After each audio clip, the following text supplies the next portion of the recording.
नमस्कार मित्रों, आज हम आरओ के पेपर का 2013 का प्री का पेपर हल करेंगे। समान हिंदी वाला सेक्शन जो है उसको, ठीक है ना।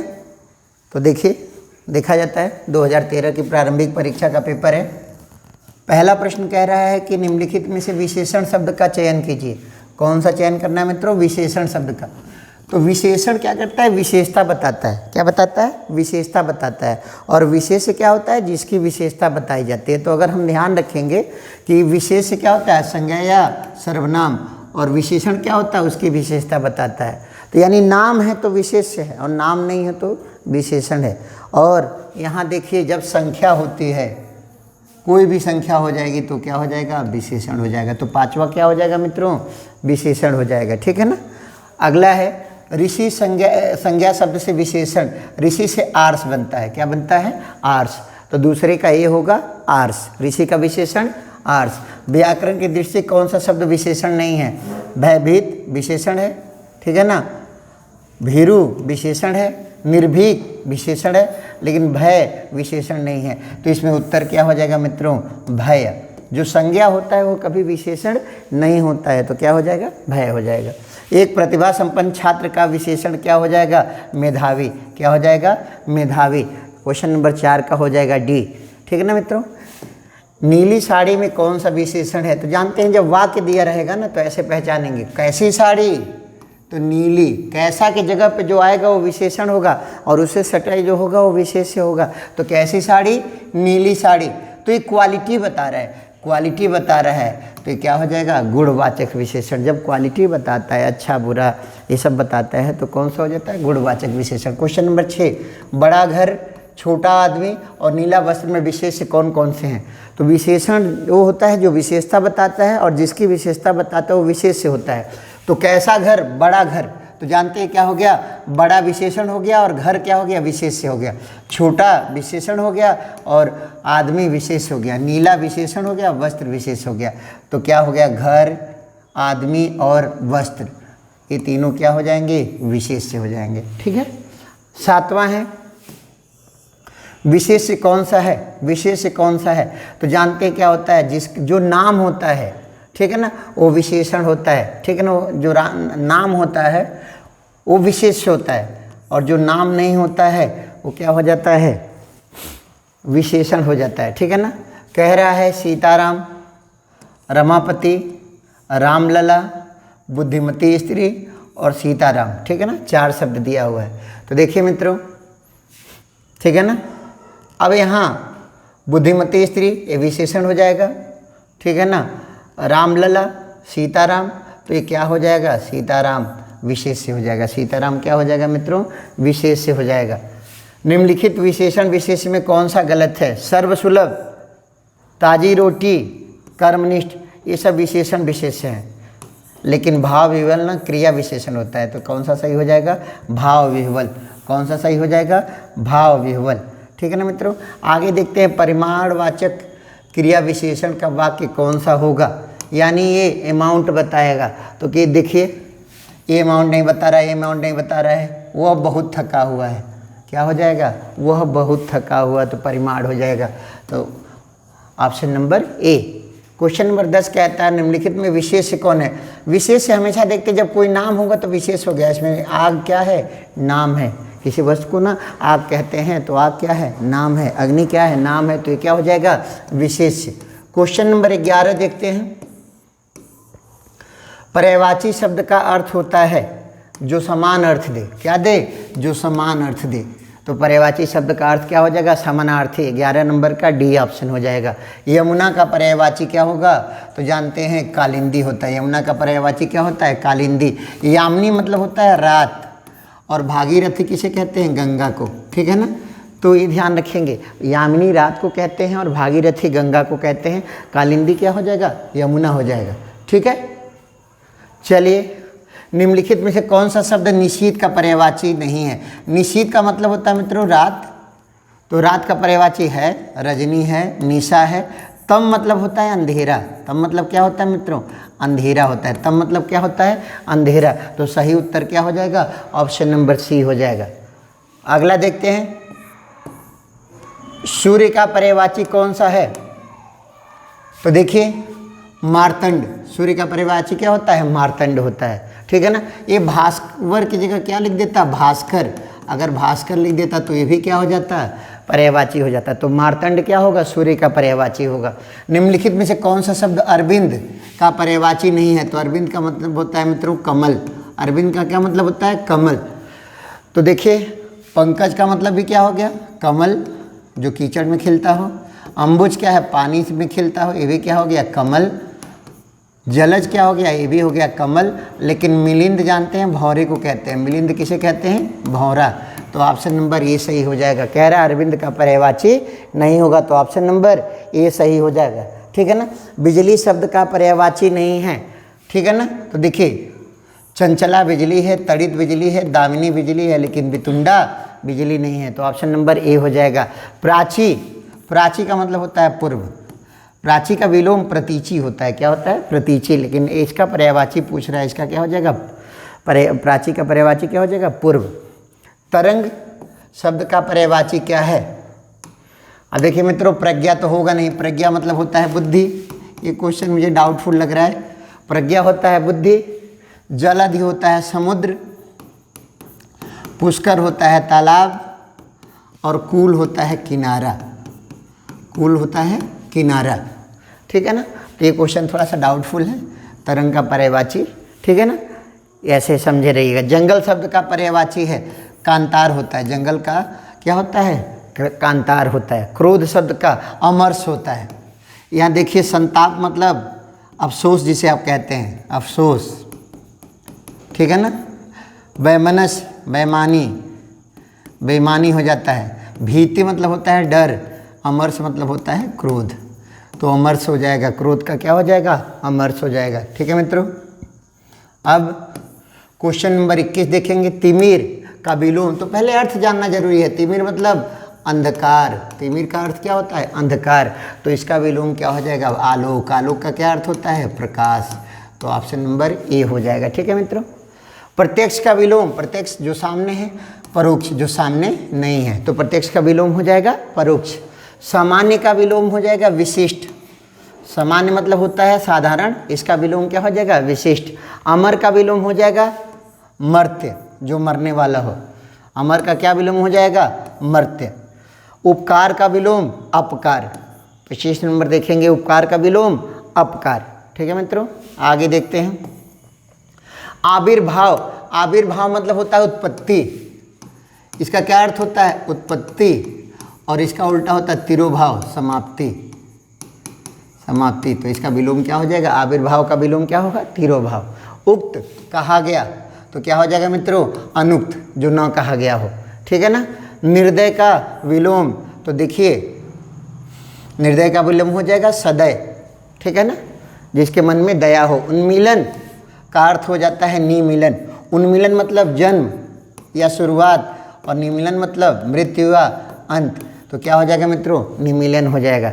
उत्कर्ष का विलोम, क्वेश्चन नंबर 30 में देखेंगे। उत्कर्ष का विलोम, तो उत्कर्ष का विलोम हो जाता है अपकर्ष। क्या हो जाता है? अपकर्ष, ठीक है ना। फिर देखिए कौन सा वाक्य शुद्ध है? यह आंखों से देखी घटना, तो से नहीं रहेगा, द्वारा नहीं रहेगा। तो ये खत्म, ये खत्म, ये खत्म। हमारा ऑप्शन नंबर कौन सा सही हो जाएगा? 2। यह आंखों देखी घटना है। पहले एक सीरियल आता था न्यूज़ टाइप का, आंखों देखी।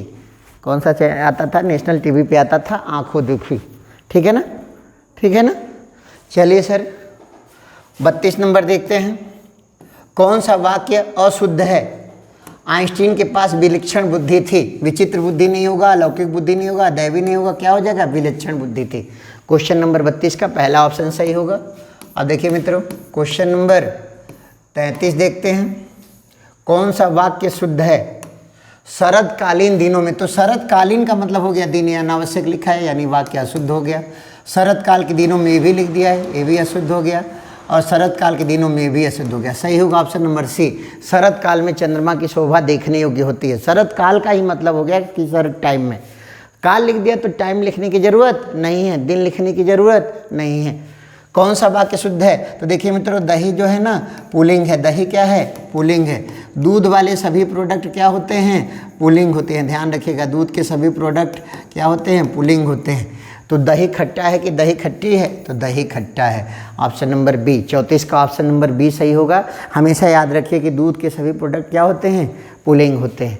चलिए आगे देखते हैं, कौन सा वाक्य शुद्ध है? कौन सा वाक्य शुद्ध है? सुरेश को एक पाती लिखना है, ठीक ना। सुरेश ने एक पाती लिखनी है, गलत। सुरेश के लिए एक पत्र लिखनी है, गलत। पत्र पुल्लिंग होता है। सुरेश के लिए पत्र लिखना है, या क्या हो जाएगा? सही हो जाएगा, ठीक है ना। क्या सही होगा? ऑप्शन नंबर डी, 35 का ऑप्शन नंबर डी हो जाएगा। कह रहा है अशुद्ध शब्द कौन सा है? तो देखिए ये अशुद्ध है। और उज्ज्वल क्या है? यह गलत है। उज्ज्वल ऐसे लिखा जाता है, 2 बार आधा ज वल ऐसे होता है, ये गलत हो गया, ठीक है ना मित्रों। तो इसी तरह से ये भी गलत हो गया, ठीक है ना। तो इसलिए यहाँ 2 ऑप्शन गलत हैं। कौन कौन से ऑप्शन गलत हैं? ऑप्शन नंबर सी और ऑप्शन नंबर बी, ये दोनों गलत दिया हुआ है, ठीक है ना। क्योंकि उज्ज्वल में 2 बार आधा जो रहेगा तो समधन आद, अगर इसको संधि भी जब समझ में ना आए तो तुरंत संधि कर दीजिए, समधन। ये देखिए सेट हो गया। अब ये हो गया स म पर उ की मात्रा हो जाएगी, 2 बार आधा ज वल ऐसे होगा। लेकिन यहाँ भी पूरा जो दे दिया, यहाँ भी पूरा जो दे दिया है। तो ऑप्शन नंबर सी और ऑप्शन नंबर बी दोनों गलत होंगे। अशुद्ध वर्तनी वाला शब्द कौन सा है? पारलौकिक सही है मित्रों, दुर्धर्ष सही है, आशीर्वाद सही है। लेकिन जानते हैं निश्चेष्ट जो होता है वो ऐसे लिखा जाता है, नी और ए, निश्चेष्ट में ऐसे लिखा जाता है, ऐसे बनता है। ये क्या कहते हैं, जैसे निश्चित लिखते हैं ना, तो उसी तरह से निश्चेष्ट लिखा जाता है। तो ये लिखा जाता है, जो श्री वाला आधा स्वर रहता है उसको मिला करके लिख देते हैं, निश्चेष्ट ऐसे होता है। श्री वाला आधा स्वर रहता है उसको लिख देते हैं निश्चेष्ट। यहाँ आधा खटखोड़ वाला दिया है वो गलत हो जाएगा। शुद्ध वर्तनी वाला शब्द कौन सा है? धोबिन होता है। धोबी का क्या होता है? धोबिन, ठीक है ना, छोटी धोबिन होता है, ठीक है ना। अगला देखिए मित्रों, 39 नंबर कह रहा है कि शुद्ध वर्तनी वाला शब्द कौन सा है? भागीरथी होता है। क्या होता है? भागीरथी, ठीक है ना। Option number B. शुद्ध वर्तनी वाला शब्द कौन सा है? विरहणी। तो जानते हैं कि याद रखिएगा, स्त्रीलिंग शब्द है, अगर लास्ट में बड़ी है तो जस्ट पहले छोटी ही होगी।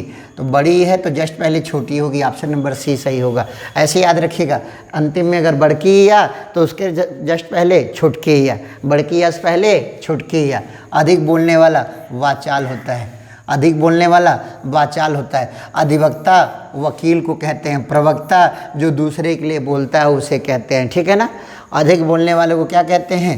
वाचाल कहते हैं। जिसका इलाज न हो सके, न रहेगा मित्रों तो हमेशा विलोम बनाने वाला रहेगा। कौन सा? असाध्य। दुसाध्य मतलब होता है जो कठिन हो, असाध्य मतलब जो असंभव हो, तो अ लग गया। असाध्य मतलब जो ठीक ना हो के, तो असाध्य हो जाएगा, ठीक है ना। 42 तक हो गया। क्वेश्चन नंबर 43, जिसे जीता न जा सके। देखिए न आ गया ना तो विलोम बनाएंगे, ये नहीं होगा, दुर्जय नहीं होगा, ठीक है ना। अज्ञेय नहीं होगा, क्या हो जाएगा? अजेय होगा। जिसको जीता ना जा सके क्या हो जाएगा मित्रों? अजेय होगा। जिस स्त्री का पति जीवित है, तो बहुत कॉमन सा शब्द है, सधवा हो गया। जो छीड़ न हो सके, जानते हैं उसे कहते हैं अमिट कि अक्षय। क्या कहते हैं? अक्षय कहते हैं। जो समाप्त या छीड़ न हो सके उसे क्या कहते हैं? अक्षय कहते हैं, ठीक है ना। क्या कहते हैं? अक्षय कहते हैं। चलिए 46 नंबर देखिएगा, जो सब कुछ जानता है। सब कुछ मतलब सब, देखिए सर्वज्ञ हो गया। जिसके सिर पर चंद्रमा हो, चंद्रशेखर। बहुत सरल सरल से ये किसको कहते हैं? चंद्रशेखर किसे कहते हैं? भगवान शिव को। किसको कहते हैं? भगवान शिव को। और चक्रधर किसे कहते हैं? भगवान श्री कृष्ण को। किसको कहते हैं? भगवान श्री कृष्ण को। जिसके हृदय में ममता नहीं है, तो देखिए मित्रों निर्मम। जिसके मन में ममता नहीं है उसका क्या हो जाएगा? निर्मम हो जाएगा। क्या हो जाएगा? निर्मम हो जाएगा। अब आगे देखते हैं 49 नंबर। तिलक लगाने के लिए जो अन्न प्रयोग किया जाता है उसे अक्षत कहते हैं। जो लोग हिंदू धर्म से जुड़े हैं वो लोग अक्षत सुनते हैं कि अक्षत का मतलब जो पूजा पाठ होता है उसमें अक्षत मांगते हैं पंडित जी, तो अक्षत कहते हैं उसे। क्या कहते हैं? ऐसा चावल जो टूटा न हो। जिसका जन्म छोटी जात में हुआ तो अंत्यज। अंत मतलब नीचे, और जो मतलब पैदा हुआ, अंत्यज हो जाएगा, ठीक है सर। अब अगला है 51 नंबर देखते हैं। चूरन का तत्सम शब्द कौन सा है? तो देखिए चूरन, तत्सम तद्भव कैसे समझेंगे? जो मैं बोलता हूँ वो तद्भव है और जो मैं नहीं बोलता हूँ तत्सम है। चूरन हम बोलते हैं, बाबा जी का चूरन, ठीक है ना, रामदेव का चूरन खाते हैं लोग, तो चूरन तो हम लोग बोलते हैं, तो इसका तत्सम क्या हो जाएगा? चूर्ण हो जाएगा, ठीक है ना, क्या हो जाएगा? चूर्ण हो जाएगा। कौन सा शब्द तत्सम नहीं है? तो जो हम बोलते हैं, रात हम बोलते हैं, तत्सम नहीं है, ठीक है ना। ये सब नाम है तो नाम का अलग सेंस हो गया, लेकिन रात हम बोलते हैं ना, रात हुई है, ठीक है ना, तो रात क्या हो जाएगा? तद्भव हो जाएगा। इसका शुद्ध शब्द होता है रात्रि। तिक्त, तिक्त का होता है मित्रों तीता। अब यहाँ ध्यान रखिएगा, दो शब्द होता है, तीता और तीखा, ठीक है ना, तो इसको बहुत सारे लोग गलत समझते हैं। तीता जो होता है ना स्वाद में होता है, तीता क्या होता है? स्वाद में होता है, और तीखा व्यवहार में होता है। जैसे समझिए, शहर के लोग कहते हैं तीखा खाना बनाए, गलत बोलते हैं। गांव का आदमी कहता है खनवा तीत भइल लला, तो सही बोलता है। खाना जो है तीता है, जैसे भोजन क्या है? तीता है, भोजन तीता है, सही है। व्यवहार तीखा है, व्यवहार क्या हो जाएगा? तीखा है, तो तीखा व्यवहार होगा और तीता स्वाद होगा। तो तीता से क्या बना है मित्रों? इसका तत्सम होता है तिक्त और तीखा का तत्सम होता है तीक्ष्ण। तीखा का तत्सम होता है तीक्ष्ण। ये इंपॉर्टेंट कर लीजिएगा, बहुत ही इंपॉर्टेंट है। तीता है तो स्वाद में उसका हो जाएगा तिक्त, और तीखा है तो व्यवहार में उसका हो जाएगा तीक्ष्ण, ठीक है ना, क्लियर है। चलिए फिर आगे देखते हैं मित्रों। ससुर बहुत आसान है, स्वसुर होता है। ससुर का क्या होता है? स्वसुर होता है, बड़ा वाला स्व रहता है। अब बोल के याद करना चाहिए, बड़ा वाला स्व, ये छोटा वाला स्व दिया है, ठीक है ना, तो स्वसुर हो जाएगा। तद्भव शब्द बताइए, तो देखिए जो हम बोलते हैं वो तद्भव है। कूप बोलते हैं कुएं को? नहीं। विद्या को पढ़ाई बोलते हैं? नहीं। व्योम, चंद्रमा को व्योम बोलते हैं? नहीं बोलते हैं। तो ये है आधा, आधा हम बोलते हैं, पौआ अद्धा ये सब बोलते हैं, तो आधा क्या हो जाएगा? तद्भव हो जाएगा। तत्सम जो हम नहीं बोलते हैं, तो देखिए क्लिष्ट हम नहीं बोलते, कठोर बोलते हैं, कठिन बोलते हैं, मजबूत बोलते हैं, लेकिन हम क्लिष्ट नहीं बोलते। तो तत्सम शब्द कौन सा हो जाएगा? क्लिष्ट हो जाएगा। कौन सा हो जाएगा? क्लिष्ट हो जाएगा, ठीक है मित्रों। फिर देखिए ढीठ का तत्सम तो धृष्ट होता है। ढीठ का क्या हो जाता है? धृष्ट होता है। ऑप्शन नंबर डी, 57 का ऑप्शन नंबर डी। 58 तत्सम शब्द का चयन कीजिए। शेर, बब्बर, शेर। तो देखिए तत्सम वो है जो हम नहीं बोलते, तो शेर बोलते हैं, बब्बर शेर बोलते हैं, बाघ बोलते हैं, लेकिन व्याघ्र नहीं बोलते। तो क्या हो जाएगा? व्याघ्र क्या हो जाएगा मित्रों? तत्सम हो जाएगा। जो मैं बोलता हूँ वो तद्भव है, और जो नहीं बोलता हूँ डेफिनेटली क्या है? तत्सम है। सबसे अच्छा तरीका है तद्भव तत्सम पहचानने का यही। माँ शब्द का तत्सम क्या हो जाएगा? मातृ। क्या हो जाएगा? मातृ, ठीक है मित्रों। अब अंतिम क्वेश्चन देखते हैं। तद्भव शब्द कौन सा है? तो जानते हैं गांव के लोग आदमी को ना मनई भी कहते हैं, हो मनैया, है मनैया, तो क्या हो जाएगा? तद्भव हो जाएगा। मनई क्या हो जाएगा? तद्भव हो जाएगा। तो मित्रों ये 60 क्वेश्चन हमने डिस्कस कर दिया, और आप विश्वास कीजिए कि अगर हम सारे पेपर कर लें जो प्रीवियस ईयर में आरओ में आए हुए हैं, तो मिनिमम हम 50 प्लस में जाएंगे, और 60 में अगर आप 50 प्लस में जाते हैं तो कन्फर्म है कि आपका चयन होना है, ठीक है ना। किसी प्रश्न में अगर कोई डाउट हो, अगर आपको किसी प्रश्न में कोई समस्या होती है, तो आप हमको व्हाट्सएप कर सकते हैं 78 80 55 56 और 57 पे। 78 80 55 56 57 पे व्हाट्सएप करके पूछ सकते हैं। अगर आपको PDF में नोट्स चाहिए तो वो भी मिल जाएगा। हमारा टेलीग्राम चैनल है जिसका लिंक दिया रहता है, उस पर भी आप जुड़ सकते हैं, ठीक है ना। चलिए मित्रों, फिर अगले पेपर में मिलेंगे। धन्यवाद।